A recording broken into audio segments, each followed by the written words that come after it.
So in a previous video, I made a mold of a restraining bolt, and there were some comments about how to paint that thing and what it should look like when it's painted. I also thought that I would 3D print one and see how that looked. So I found one on Thingiverse, which looked really, really beautiful, and it's actually right here. So this is the 3D printed part. It's all painted already.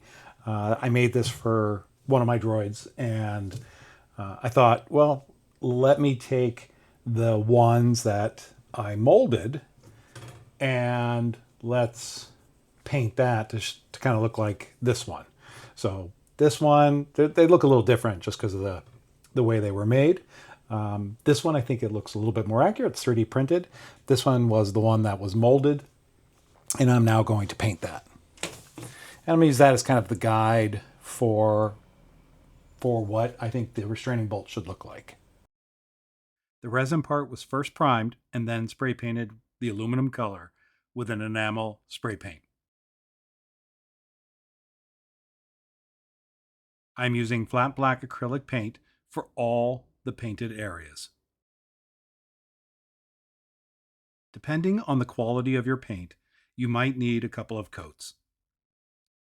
You do not need to worry if a little of the black gets in any area that you don't want.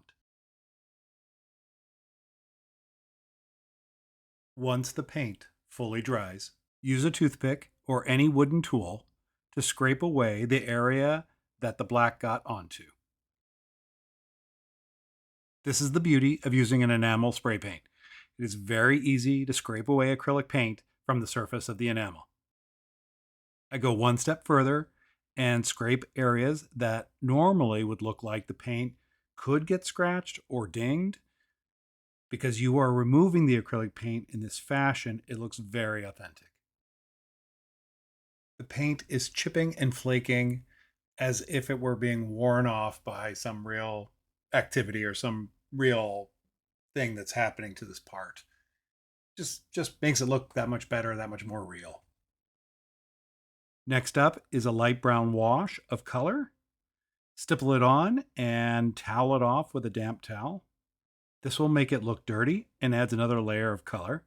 The next wash is a thinned enamel paint, very similar to what you might use to bring out panel lines. A light stippled application darkens the aluminum color slightly and gives it an oily quality. You can create really nice oil drips with this color. Run the brush against the toothpick and the paint will spatter onto the object, which gives it texture and an added layer of dirt. I found these pencils, which are used for weathering, at a local model store. They work well to give subtle dirt and light rust effects. Now I'm just adding a couple of last minute details with the airbrush rust color, adding in a few spots for interest, lightly dry brushing flat aluminum color on the bottom to simulate scrapes from use. The final touch is a rust color that dries very matte. I'm using it over some of the rust spots in a very uneven way.